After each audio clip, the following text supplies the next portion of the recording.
Hello tout le monde, toujours en direct de l'Ashram Dhamma dans le Kerala en Inde. Tout se passe bien, toujours bien occupé. Je pense bientôt partir là ces prochains jours, peut-être avant la fin de semaine ou à la fin de la semaine. Début de semaine prochaine, grand max, je pense. Aller du côté de Tiruvannamalai, donc à l'Ashram de Sri Ramana Maharshi, et faire des étapes pour y aller. Donc je vais sûrement aller d'abord à Monroe Island, peut-être du côté aussi de Tenmala, donc là c'est une région, un coin vers le Tamil Nadu où il y a pas mal de rivières, forêts, ça a l'air très joli. Ensuite remonter vers Madurai et ensuite vers Tiruvannamalai, donc je vais voir ça. J'organise ça.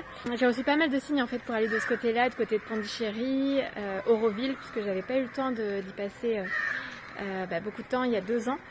Donc là, je vais en profiter pour y retourner. Hier, il y a eu le prasad à l'ashram, donc ça faisait un moment que ça n'avait pas eu lieu. Donc le prasad, c'est quand Amma remet de ses mains le repas, le déjeuner, à toutes les personnes qui sont à l'ashram.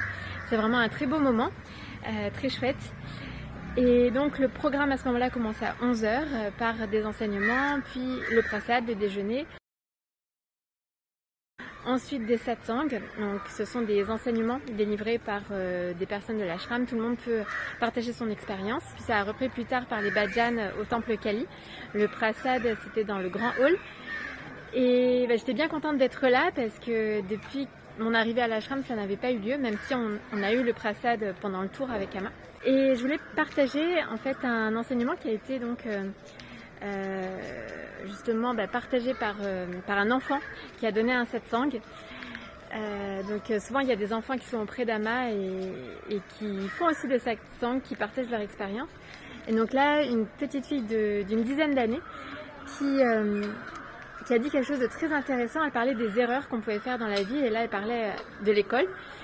Et elle disait que c'était important de ne pas s'identifier aux erreurs qu'on peut faire et de ne pas se juger en fonction des erreurs qu'on peut faire, donc de se juger d'idiot par exemple, parce que l'erreur elle est là pour nous montrer ce qu'on doit améliorer, ce qu'on doit ajuster, mais elle n'est en aucun cas reliée à notre être profond.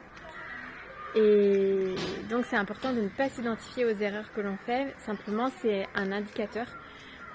Ça doit rester un indicateur pour s'améliorer et se perfectionner et apprendre et évoluer.